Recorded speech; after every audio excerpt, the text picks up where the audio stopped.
পবিত্র মাহে রমজান উপলক্ষে কুষ্টিয়ায় বাংলাদেশ প্রেস ক্লাব জেলা শাখার উদ্যোগে অনুষ্ঠিত হয়েছে ইফতার ও দোয়া মাহফিল। সাংবাদিকদের ঐক্য ও পারস্পরিক সম্প্রীতি জোরদারে এই আয়োজনের কথা জানান আয়োজকরা। কুষ্টিয়া জেলা শাখা প্রতিনিধি এ.কে.এম. নাজমুল আলম জানান, কুষ্টিয়া শহরের পাবলিক লাইব্রেরির নিচতলা হলরুমে বাংলাদেশ প্রেস ক্লাবের অস্থায়ী কার্যালয়ে এই ইফতার মাহফিল অনুষ্ঠিত হয়।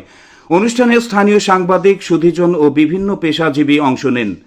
অনুষ্ঠানে উপস্থিত ছিলেন বাংলাদেশ প্রেস ক্লাব কুষ্টিয়া জেলা শাখার সভাপতি নুরুন্নাহার সীমা, সম্পাদক মীর রাকিবুল ইসলাম এবং জেলা শাখার উপদেষ্টা মুকুল খসরু সহ সংগঠনের অন্যান্য সদস্যরা। বক্তারা বলেন, সাংবাদিক সমাজের মধ্যে ঐক্য ও পেশাগত দায়িত্ববোধ জোরদারে এ ধরনের আয়োজন গুরুত্বপূর্ণ ভূমিকা রাখে। একই সঙ্গে তারা সত্য ও বস্তুনিষ্ঠ সংবাদ পরিবেশনের মাধ্যমে সমাজে ইতিবাচক ভূমিকা রাখার আহ্বান জানান। ইফতারের আগে দেশ, জাতি ও মুসলিম উম্মাহর শান্তি ও সমৃদ্ধি কামনায় বিশেষ দোয়া অনুষ্ঠিত হয়।